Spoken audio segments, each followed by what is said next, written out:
കുറച്ച് പേരൊക്കെ ചോദിച്ചിരുന്നു എന്താണ് നിങ്ങൾ വീഡിയോ ചെയ്യാത്തത്, കോട്ടക്കൽ ബൈപ്പാസൊക്കെ തുറന്നു കൊടുത്തല്ലോന്ന്. അപ്പോൾ ഇവിടെ ആയിരുന്നു അടച്ചു വെച്ചൊരു ഭാഗം ഉണ്ടായിരുന്നു. ഇതുവഴി ഇപ്പോൾ നേരെ ഹൈവേയിലൂടെ കോഴിക്കോട് ഭാഗത്തേക്ക് വാഹനങ്ങൾ പോകുന്നുണ്ട്. വലിയൊരു മാറ്റങ്ങളൊന്നും വന്നിട്ടില്ല, അതുകൊണ്ടായിരുന്നു വീഡിയോ ചെയ്യാത്തത്.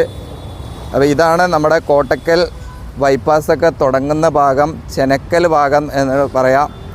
ഇവിടുന്ന് ഇങ്ങോട്ട് പോകുന്ന ഈ വഴിയാണ് കോട്ടക്കൽ ഭാഗത്തേക്ക് പോകുന്നത്. ഇവിടെ ഒരു ഹൈവേയിലേക്ക് കയറി പോകാനുള്ള ഒരു എൻട്രി പോയിൻ്റൊക്കെ ഉണ്ട്. ഇതാണ് കോട്ടക്കൽ ഭാഗത്തേക്കൊക്കെ പോകുന്ന ബസ്. ഇത് കോട്ടക്കൽ ടൗൺ ഭാഗത്തു നിന്നാണ് വരുന്നത്. ഇത് നേരെ പോയാൽ നമ്മുടെ ചെനക്കൽ ഭാഗങ്ങളിലേക്കൊക്കെ പോകുന്ന സർവീസ് റോഡാണ്. ഇവിടുന്ന് ഒരു എൻട്രി ഉണ്ട്. എൻട്രി പോയിൻറ്റിലൂടെ നമുക്ക് ഹൈവേയിലേക്ക് കയറാം. ഇവിടെ സാധാരണ ഹൈവേയിൽ ഇപ്പോൾ പുതുതായിട്ടൊക്കെ കൊടുത്തിട്ടുള്ള ഈ ബോർഡുകൾ ഇവിടെയും കൊടുത്തു കഴിഞ്ഞു. ആളുകൾക്ക് കടക്കാൻ പാടില്ല, ട്രാക്ടർ, ഓട്ടോ, ബൈക്ക് അങ്ങനെയുള്ള വാഹനങ്ങളൊന്നും കടക്കാൻ പാടില്ല എന്നുള്ള ബോർഡുകളൊക്കെ ഇവിടെയും വെച്ചിട്ടുണ്ട്. അപ്പോൾ തൃശ്ശൂർ ഭാഗത്തേക്കൊക്കെ പോകുന്ന വാഹനങ്ങൾ എടപ്പാൾ കുറ്റിപ്പുറം വരെയാണ് ഇപ്പോൾ ഫുള്ളായിട്ട് വർക്ക് കഴിഞ്ഞത്. നമ്മൾ അതിൻ്റെയൊക്കെ വീഡിയോ കഴിഞ്ഞ ദിവസം ഇട്ടിരുന്ന്, കാണാത്തവർ അതൊക്കെ ഒന്ന് കാണുക. അപ്പോൾ ഇതാണ് കോട്ടക്കൽ ഭാഗത്തുനിന്ന് തൃശ്ശൂർ ഭാഗത്തേക്ക് പോകുന്ന വാഹനങ്ങൾ. കുറ്റിപ്പുറം വരെ ഹൈവേയിലൂടെ ഇപ്പോൾ സുഖമായിട്ട് പോകാൻ പറ്റും. ഇവിടെ കുറച്ച് ഭാഗത്താണ് ഇപ്പോൾ ക്രാഷ് ബാരിയറൊക്കെ വെച്ചിട്ടുള്ളത്. ഈ ഭാഗത്ത് കുറച്ചുകൂടെ വർക്കുകൾ നടക്കാനുണ്ട്. ഇങ്ങോട്ടുള്ള ഭാഗത്ത് കോഴിക്കോട് ഭാഗത്തുനിന്ന് ഇങ്ങനെ ഇങ്ങോട്ട് വരാൻ പറ്റില്ല. അത് നമ്മുടെ കോട്ടക്കൽ ടൗണിന് കടന്നിട്ടാണ് വരാനേ വേണം. അപ്പോൾ ഈ ഭാഗത്തുനിന്ന് തൃശ്ശൂർ ഭാഗത്തുനിന്ന് വരുന്ന വാഹനങ്ങൾ ഇതാ ഇങ്ങനെ വരുന്ന ഈ വാഹനങ്ങൾക്കാണ് ഈ ഭാഗത്താണ് തുറന്നു കൊടുത്തിട്ടുള്ളത്. ഇപ്പോൾ പ്രവാസികളായ സുഹൃത്തുക്കളൊക്കെ കമൻറ്റിലൂടെ ചോദിച്ചിരുന്ന് നിങ്ങളെന്താണ് ഇവിടുത്തെ വീഡിയോ ചെയ്യാത്തത്. ഇവിടെ മാത്രമാണ് കുറച്ച് പേർ തുറന്നു കൊടുത്തത്. അപ്പോൾ നമുക്ക് ഇന്ന് മമ്മാലിപ്പടി എടരിക്കോട് ഭാഗത്തേക്കാണ് ഇതിൽ പോയിട്ട് ആ ഭാഗങ്ങളിലൊക്കെ പോയിട്ടുള്ള കാഴ്ചകൾ നോക്കാം. ഇപ്പോൾ കണ്ടില്ലേ, അവിടെ ഒരാൾക്ക് കൺഫ്യൂഷനായി.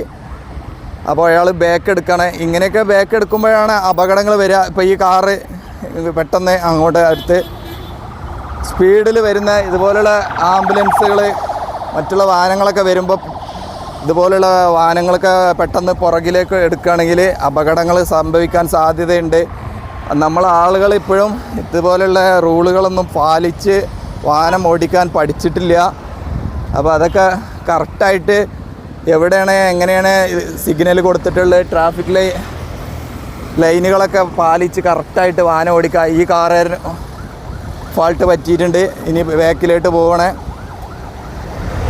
അപ്പോൾ ഇങ്ങനെ ബാക്കിലോട്ട് എടുത്താൽ തന്നെ ആക്സിഡൻറ്റുകൾ സംഭവിക്കാൻ സാധ്യതയുണ്ട്. അപ്പോൾ അങ്ങനെയുള്ള കാര്യങ്ങളൊക്കെ ശ്രദ്ധിക്കുക. റോഡ് കാണുമ്പോൾ നമ്മൾ 100-120 വേഗത്തിൽ സ്പീഡിൽ ഓടിച്ചു പോകും. പിന്നീടായിരിക്കും മാറിപ്പോയി പറഞ്ഞിട്ട് അവിടെ ആ കാറും തെറ്റിപ്പോയി എന്ന് തോന്നുന്നു.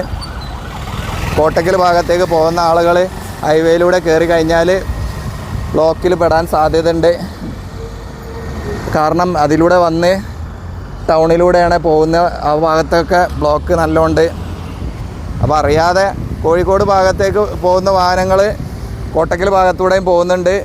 കുറേ പേര് കോട്ടക്കൽ ഭാഗത്തേക്ക് പോകാൻ വേണ്ടിയിട്ട് ഹൈവേയിലൂടെ നേരെ പോയിട്ട് ഇതുപോലെ തിരിച്ചു വരുന്ന കാഴ്ചകളൊക്കെ കാണുന്നുണ്ട്. ഇങ്ങനെയൊക്കെ ആകുമ്പോൾ പ്രശ്നങ്ങളാണ്. ബ്ലോക്കിൽ പെടാനും അപകടങ്ങൾ സംഭവിക്കാനൊക്കെ സാധ്യതയുണ്ട്. അപ്പോൾ അവിടെ നിന്നൊക്കെ വരുന്ന വാഹനങ്ങളുടെ സ്പീഡ് ഉണ്ടില്ലേ. അപ്പോൾ ഇവിടെ ഒരു വാഹനം റോങ് സൈഡായിട്ട് തിരിക്കുക, കുറേ പേര് അനാവശ്യം വിളിക്കുക. ഇങ്ങനെയൊന്നും അറിഞ്ഞിട്ടൊന്നൊരു കാര്യമില്ല. അപകടം വരാൻ വലിയ സാധ്യതയുള്ള ഒരു സിറ്റുവേഷനാണ്. കാര്യങ്ങളൊക്കെ നോക്കിയിട്ട് മനസ്സിലാക്കിയിട്ട് വാഹനങ്ങൾ ഓടിക്കുക.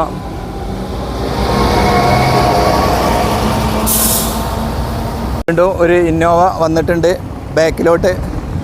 അവിടെ ഒരു കാറ് വീണ്ടും തിരിക്കുന്നുണ്ട്. ഇവിടെ ബോർഡൊക്കെ ഉണ്ട്, കോട്ടക്കൽ എന്ന് പറഞ്ഞിട്ടുള്ള ബോർഡൊക്കെ കൊടുത്തിട്ട് ആ ബോർഡ് എടുത്ത് വെച്ചിട്ട് മാറ്റിയിട്ടില്ല. അതിൻ്റെ മുകളിലെ കർട്ടന്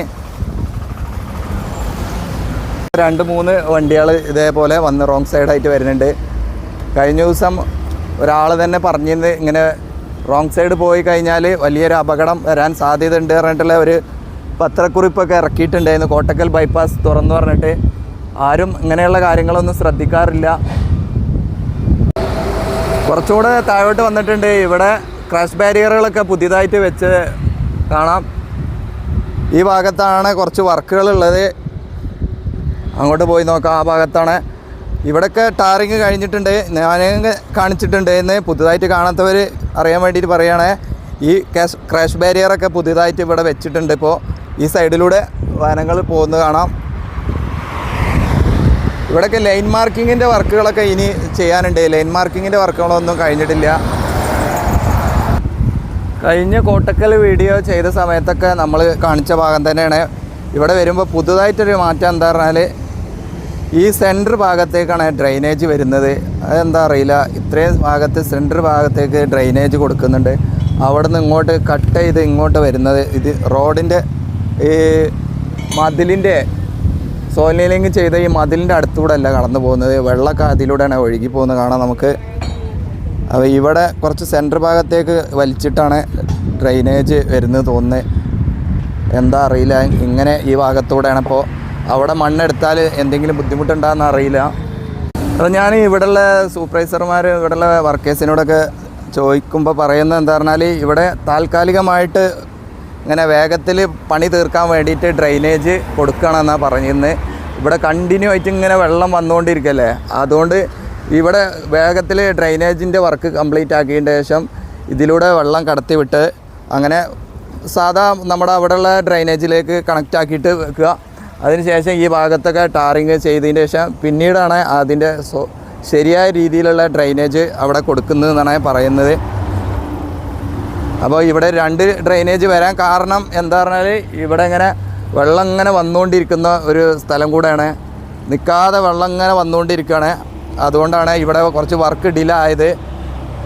ഈ വെള്ളം ഒഴുകി പോകുന്ന സ്ഥലത്ത് ടാർ ചെയ്യാൻ പറ്റില്ല എന്ന് നിങ്ങൾക്കറിയില്ലേ. അതുകൊണ്ടാണ് ഇവിടെ ഇങ്ങനെ ഡിലേ ആയത് എന്നാണ് വർക്കേഴ്സും അവിടെയുള്ള സൂപ്പർവൈസർമാരൊക്കെ പറഞ്ഞത്. അപ്പോൾ കോട്ടക്കൽ ബൈപ്പാസിൽ ഇനി ഈ വർക്കുകൾ കംപ്ലീറ്റ് ആയി ഡ്രെയിനേജിലൂടെ വെള്ളം ഒഴുക്കി കളഞ്ഞാൽ ഈ ഭാഗത്തെ ടാറിങ് കൂടെ നടക്കും. അതുകൊണ്ട് നമുക്കിനി വാഹനങ്ങൾ ഈ അവിടെയും കടന്നു പോകുന്നുണ്ട്. ഈ താൽക്കാലിക ക്രാഷ് ബാരിയറാണ് ഇതിവിടെ ഇങ്ങനെ കൊണ്ടുവന്ന് വെച്ചതാണ്. അവിടുന്ന് ഇങ്ങോട്ട് വന്നിട്ടുള്ള വാഹനങ്ങൾ ഇതുവഴി ഇങ്ങനെ കണക്റ്റായിട്ട് ഇങ്ങോട്ടും പോകുന്നുണ്ട്.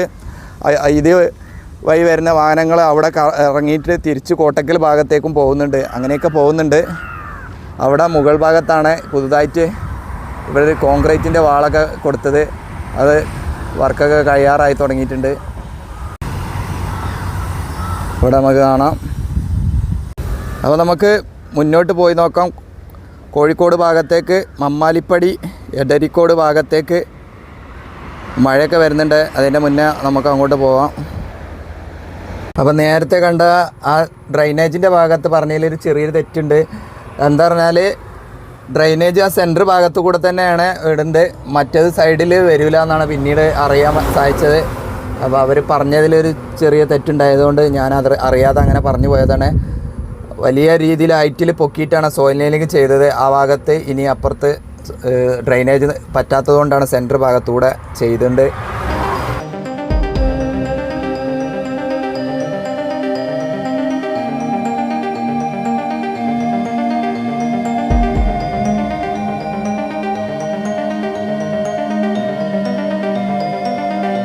അപ്പോൾ ബൈപ്പാസിൻ്റെ സെൻറ്റർ ഭാഗത്തൊക്കെ എത്തുമ്പോൾ ഇവിടെയൊക്കെ കാണാം ഇങ്ങനെ ഹോളുകൾ പുതുതായിട്ട് ഹോളുകൾ ഇട്ട് കൊടുക്കുന്നുണ്ട്.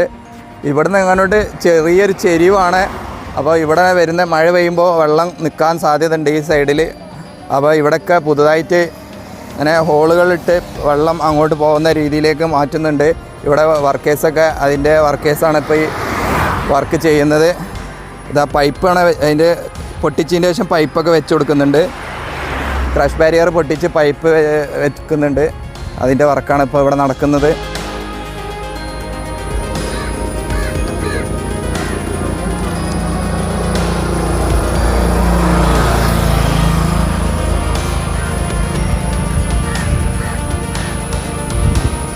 ഇവിടെ 2 പൈപ്പ് വെച്ചിട്ടുണ്ട്.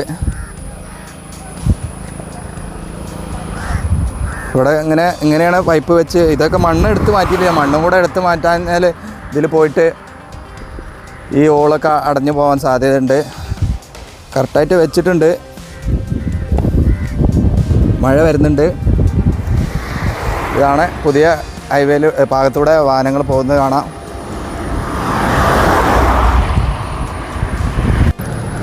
അപ്പോൾ നമ്മൾ എടരിക്കോട് മമ്മാലിപ്പടി പറഞ്ഞ ഭാഗത്ത് ഏകദേശം എത്താറായിട്ടുണ്ട്. അവിടെ വരുന്ന ഡ്രെയിനേജിൻ്റെ വർക്ക് നടക്കുന്ന ഭാഗമാണത്. ഇവിടെയൊക്കെ നമ്മൾ കാണിച്ചിരുന്നത് ഇവിടെ വർക്കുകൾ പകുതി ആയിട്ടുള്ളൂ. ഇനിയും വർക്കുകൾ കുറേ ഉണ്ട് ഈ ഭാഗത്തൊക്കെ, ഡ്രെയിനേജിൻ്റെ വർക്കുകൾ. അപ്പോഴേക്കും മഴ പെയ്ത് വെള്ളം കയറിയിട്ടുണ്ട് ഈ ഭാഗത്തൊക്കെ. അതുകൊണ്ട് ഇവിടെ നിർത്തി വെച്ചതാണ്. ഇത്രയും ഭാഗത്തേക്ക് ഡ്രെയിനേജിൻ്റെ വർക്കുകൾ കംപ്ലീറ്റ് ആയിട്ടുണ്ട്.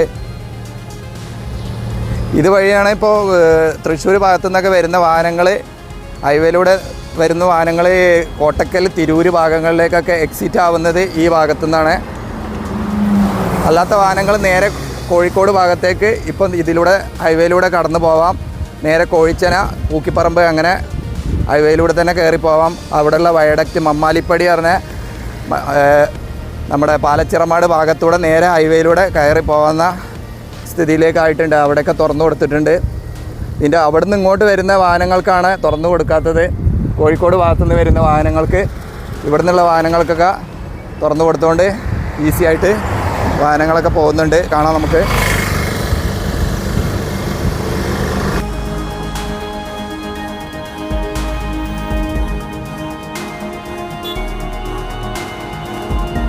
അപ്പോൾ ഇതുവഴി കടന്നു പോകുന്ന ഓട്ടോ വാഹനങ്ങളൊക്കെ ഇവരിവിടെ സ്റ്റോപ്പ് ചെയ്യിക്കുന്നുണ്ട്. അവിടെ നിന്ന് ഇങ്ങോട്ടാണ് വാഹനങ്ങൾ വരാൻ പറയുന്നത്. അപ്പോൾ നമ്മളിപ്പോൾ അവിടെ നിന്ന് കണ്ട ആ എക്സിറ്റിലൂടെ വരുന്ന വാഹനങ്ങൾ ഇതാണ്. ഈ വഴി ഇങ്ങനെ വന്നിട്ട് തിരൂർ ഭാഗത്തേക്ക് പോകുന്ന വാഹനങ്ങൾക്ക് ഇങ്ങോട്ട് പോവാം. കോട്ടയ്ക്കൽ ഭാഗങ്ങളിലേക്കൊക്കെ വാഹനങ്ങൾക്കൊക്കെ അണ്ടർപാസിൻ്റെ അടിയിലൂടെ പോവാം. ഇവിടുന്ന് നേരെ കോഴിക്കോട് ഭാഗത്തേക്ക് കയറി പോകുന്ന വഴിയാണിത്. ഇതിൻ്റെ അപ്പുറത്തെ ഭാഗത്താണ് ആക്സിഡൻ്റൊക്കെ ഉണ്ടായിരുന്ന ഒരു സ്ഥലം. അപ്പോൾ നമുക്ക് അവിടെയും കൂടെ ഒന്ന് നോക്കാം. അവിടെ ആ ഭാഗത്ത് ക്രാഷ് ബാരിയറൊക്കെ വെച്ചിട്ട് അടച്ചിട്ടുണ്ട്. അപ്പോൾ കോഴിക്കോട് ഭാഗത്തുനിന്ന് വരുന്ന വാഹനങ്ങൾ ടൗണിലൂടെ, കോട്ടക്കൽ ടൗണിലൂടെ തന്നെ കടന്നു പോകണം. തിരിച്ച് പോകുന്ന വാഹനങ്ങൾ തൃശ്ശൂർ ഭാഗത്തു നിന്നൊക്കെ വരുന്ന വാഹനങ്ങൾക്ക് കോട്ടക്കൽ ടൗൺ ടച്ച് ചെയ്യാതെ നേരെ കോഴിക്കോട് ഭാഗത്തേക്ക് പോകാൻ പറ്റുന്ന ഒരു രീതിയിലേക്ക് തുറന്നു കൊടുത്തിട്ടുള്ളത്. വീണ്ടും വഴി തെറ്റി വന്ന ഒരു വണ്ടി റോങ് സൈഡ് പോകുന്നത് വണ്ടിയിലെ അവിടെ ഒരു വണ്ടി ആക്സിഡൻ്റായി കിടക്കുന്നത് ഇതൊക്കെ റോങ് സൈഡായിട്ട് വന്നിട്ടുള്ള ഒരു പ്രശ്നം കൊണ്ട് ആക്സിഡൻ്റ് ആയതാണ്. ഇതാണ് ഈ സൈഡിലൂടെയുള്ള സർവീസ് റോഡ്. ഇതാണ് കോട്ടക്കൽ ഭാഗത്തേക്ക് പോകുന്നത്. ഇവിടെയാണ് ആക്സിഡൻ്റൊക്കെ ഉണ്ടായ ഭാഗം. അപ്പോൾ ഇതാണ് പുതുതായിട്ട് കോട്ടക്കൽ ബൈപ്പാസിൽ തുറന്നു കൊടുത്തത്. അപ്പോൾ നിങ്ങൾ ആദ്യമായിട്ട് കാണുന്നവർ ചാനലൊന്ന് സബ്സ്ക്രൈബ് ചെയ്യുക, ലൈക്ക് ചെയ്യുക, കമൻറ്റ് ചെയ്യുക, നിങ്ങളുടെ അഭിപ്രായങ്ങളൊക്കെ. വീണ്ടും കാണാം പുതിയൊരു വീഡിയോയിൽ. അതുവരേക്കും എല്ലാവർക്കും നന്ദി, നമസ്കാരം, ജയ് ഹിന്ദ്.